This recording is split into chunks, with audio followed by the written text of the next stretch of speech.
Welcome to Love and Then What? Love and Then What? With your hosts, Justin Judge and Jermaine Ferguson. So how is your son now who was charged with manslaughter?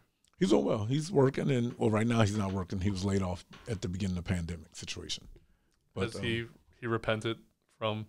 It's good. He repented, but the actuality of that situation is, and it's one thing that I pushed for him to go to counseling, because you were cool, and then you made a wrong decision in a split second. Had you listened, you would not have been where you were, because I told you not to go. Right. But you were there. Not only were you there, the second thing you did that I told you not to do is stop carrying your gun everywhere. Because he was licensed, and it was legit. He was a security guard. You don't need this everywhere. But you allowed your mind to tell you to do this, and then you got into the altercation, and all that happened.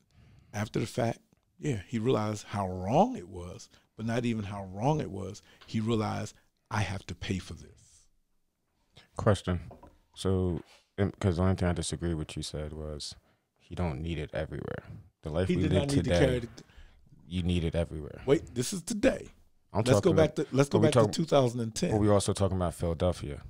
That never stopped. We're talking about Philadelphia. It never stopped. However, what you don't do is you don't put yourself in a predicament that can be avoided. You see what I'm saying? Where he was going out, you didn't need to take it there, but you were used to carrying it all the time, which you did not need to. Because at the end of the day, if he had not have had it with him, he'd have never gotten that situation. I believe in this saying, I'd rather be judged by 12 than carried by 6. He wouldn't have been dead. I'm just saying, you don't know. He wouldn't have been dead. I'm just saying, were you at the situation? No, but I know the whole situation. Anybody can say they know the situation, but you really, truly don't know the situation unless you were there visually seeing everything. True. You're only getting stories. True. Till then. But at the end of the day, sometimes if you had just listened to your father, agreed, you wouldn't even have been there. Agreed. I fully agree. I You know what I'm fully saying? 100% agree with that part. And then the other thing, the other part of that story, and I told him like this. I said, Tone, you wear a size 11 and a half shoe. You had your boots on. Kick dude in his balls. He was high on E-pills and all that stuff. Put the gun in your hand and bust him in his jaw. No, I feel you. No, I feel what you're saying. But not only, and this is where I got on him after the fact. Not only were you carrying the 22, cool, but you had purchased hollow point bullets for the 22. That's when it's... Why? The only thing I could think of you trying Then when I go to the house, because you're not going back home, you're there. When I go to the house, because he also had a 9mm. You have 9mm hollow point law enforcement issued bullets. Yep. He's about to take a hit. Why? That's what I was just about to say. Like he had a mission or something. And he had all that. You did all of this stuff, and you want to protect yourself, which I'm all for it. But at the end of the day, circumstances could have been different. But what happens is we listen to that voice in our head. Our conscience. Could you give us a brief synopsis of kind of what happened that day? He went, it was on a Saturday night, and it was the Saturday night before Mother's Day, and that was in 2010 in May. I want to say it was the 12th. And I was actually going to church in Philadelphia. He was supposed to be going with me. I called him twice. My phone calls were ignored. I know him.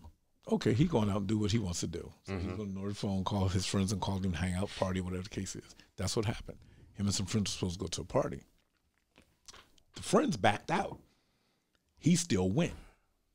The friends were like, Tone, stay home. Don't go there because you know who may be there, yada, yada, yada. No, I'm good. I got what I need on me, da-da-da. So did him and this person have conflicts before? Is that why this wasn't? They didn't have a conflict before, but they knew of each other. And was that the reason they said not to go to the party? Okay. And what do you mean by they knew of each other? They knew they had a common friend. Okay, gotcha. They had a common friend. But they didn't get along. They didn't get along. Okay. Right. They'd never had an altercation or anything. They just knew they didn't like each other. Right. Okay. Gotcha. So then you got people in an environment that are drinking, smoking, E-pills, whatever the case is. Y'all sitting around playing cards. Dude starts to go off and start to say stuff to you. Well, you're going to sit there and you're going to continue to play cards while according to what I got, a couple of the friends that were there took him outside to cool off. Mm-hmm. At that moment, you have a way of escape because you can leave. Mm-hmm. You didn't choose to leave. You stayed there. Later on, as people are drinking, y'all getting high and all that stuff, there came a conversation. No one was in the, well, other people were in the room, but they were told to get out of the room by this individual who's now bigger than you, more built than my son, because my son's cool. Mm-hmm. So now y'all are in the room face to face to discuss whatever it is. And y'all start swinging. Well, he swung on my son swung back on it. Mm-hmm. He hit my son again. My son falls back, and he's apparently near the window. So he almost goes out the window, but he didn't. So then my son says, if you swing on me again, I'm going to shoot you. Now we have premeditated. Mm-hmm. Oh, you think you effing bad because you got a gun? You think you can do it? He swings. Sun shining. No, you just said premeditated. To me. Your son had this was premeditated? No, I'm saying in that conversation, when you say, if you swing on me again, I'm going to shoot you. So you're saying it was more self-protection, not premeditated, right? That's where the... It was a self-defense thing, but the sad thing is it's hard to prove and nobody else is there to see. Yeah, exactly. Mm-hmm. Exactly. So one thing led to another. 30 minutes later, dude is dead in the hospital. How many times did... I was just about to ask that. Just one shot? One shot in the stomach, went down, tore up some arteries, hollow point. One shot in the stomach and you're dead. Right down. I always thought it was weird how we have these big bodies and something this small can take us out. Because of what it does, what it hits. It's just a crazy Thank you again for watching that YouTube clip. If others like it, remember that like and subscribe button. If you have questions for us, go to our website and you can find our email, lovinthemwhat@gmail.com. You can also see other YouTube clips, highlights, previews to other clips, and behind-the-scenes features.